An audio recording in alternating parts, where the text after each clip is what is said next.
नमस्कार दोस्तों, मैं हूं आपकी दोस्त Virti Srivastava, numerology and vastu consultant. Welcome to my channel दिशान।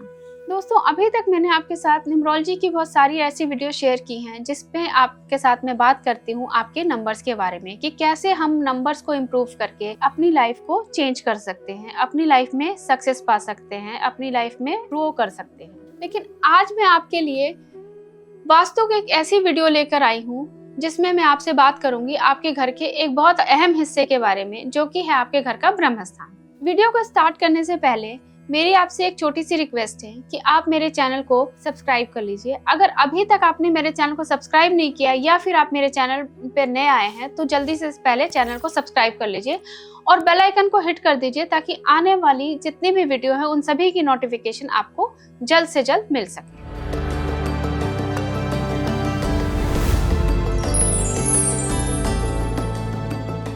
चलिए वीडियो को स्टार्ट करते हैं और बात करते हैं कि आपके घर का ब्रह्म स्थान कैसा होना चाहिए, आपके घर के ब्रह्म स्थान में क्या क्या दोष नहीं होने चाहिए और आपको क्या क्या अपने ब्रह्म स्थान में काम करने चाहिए। तो आज की वीडियो में हम देखेंगे कि हम अपना ब्रह्म स्थान कैसे निकाल सकते हैं। सबसे पहले आप में से कुछ लोग ऐसे होंगे जो पुराने जमाने के घर जिन लोगों ने देखे होंगे कि आपने अगर 40-50 साल पहले के घर देखे हों या अभी भी बहुत सारे घर जगह पे ऐसे घर होते हैं जहां पर कि एक सेंटर का एरिया होता है जिसे हम आंगन कहते हैं और चारों तरफ कमरे बने होते थे। तो वो जो सेंटर का एरिया होता है जिसे पहले आंगन कहा जाता था वो ही हमारे घर का ब्रह्म स्थान होता है।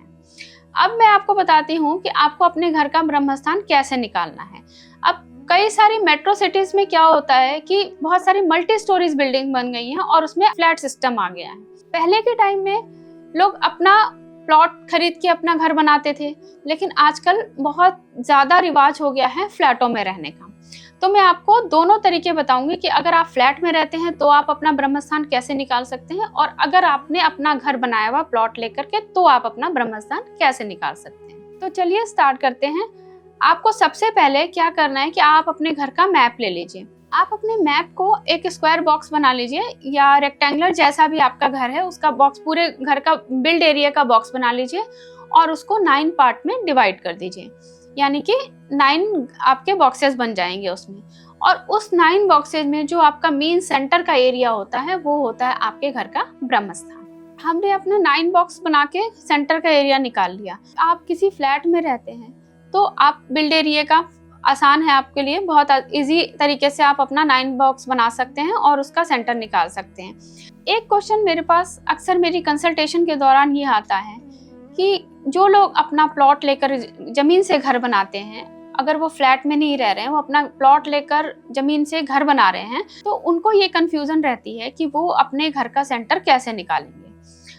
उस केस में सपोज कई लोग ये क्वेश्चन करते हैं कि हमारा 500 गज का प्लॉट है लेकिन और हमने घर जो अपना बनाया है वो सिर्फ 200 गज में बनाया है, वो भी एक साइड में बनाया हुआ है, तो हम उस केस में अपने घर का सेंटर कैसे निकालेंगे।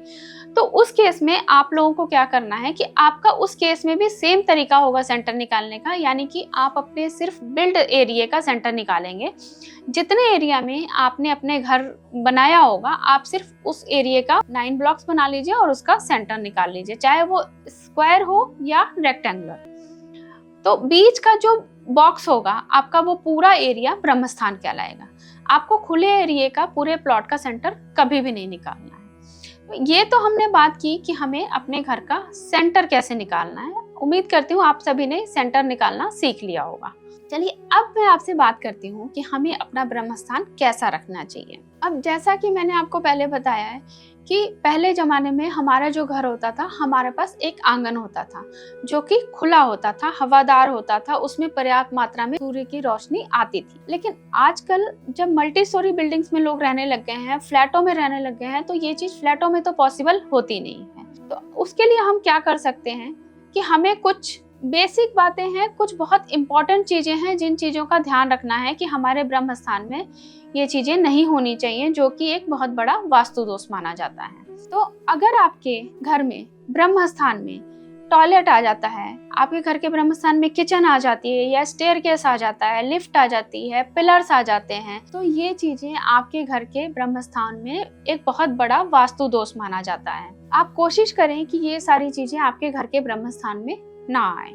अगर आपके ब्रह्म स्थान में कोई टॉयलेट आ जाता है तो ये एक बहुत बड़ा वास्तु दोष है।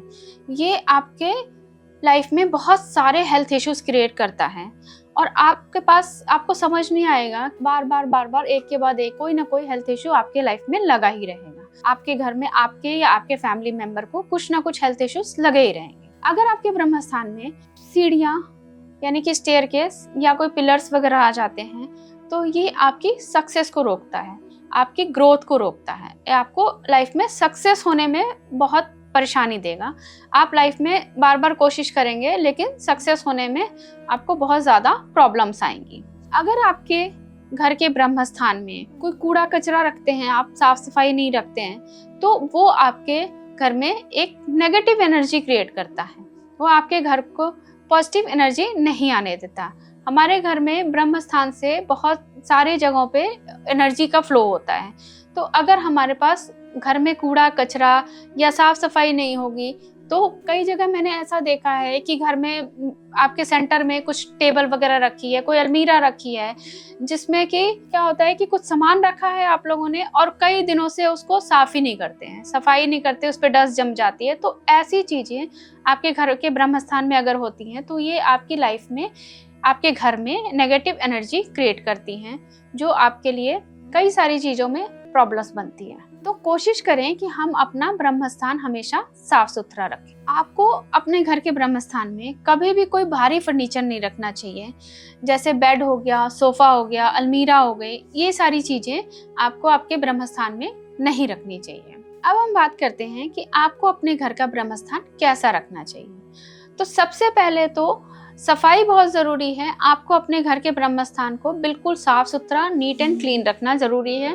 कोशिश करें कि अगर आपके घर के ब्रह्म स्थान में यानी कि आपके घर के सेंटर में कहीं से नेचुरल एयर आ सके, अगर आपके कोई विंडो है तो उसको खोल के रखिए थोड़ी देर के लिए, नेचुरल लाइट आ सके तो ये और भी अच्छा होगा।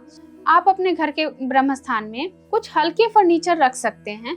आप चाहें तो आप अपने घर के ब्रह्म स्थान में मेडिटेशन रूम बना सकते हैं, आप मेडिटेशन कर सकते हैं, वहाँ पे योगा कर सकते हैं, डाइनिंग एरिया भी आप बना सकते हैं वहाँ पे। तो दोस्तों, आज हमने बात की कि आपके घर का ब्रह्म स्थान कहाँ पे होता है, कैसा होना चाहिए और क्या क्या इसके वास्तु दोष माने जाते हैं। उम्मीद करती हूँ कि मेरे द्वारा दी गई जानकारी आपको पसंद आई होगी।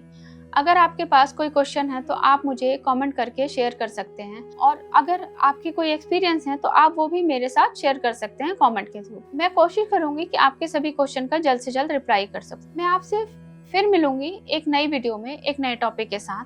तब तक के लिए मुझे आज्ञा दीजिए और देखते रहिए मेरा चैनल दिशा।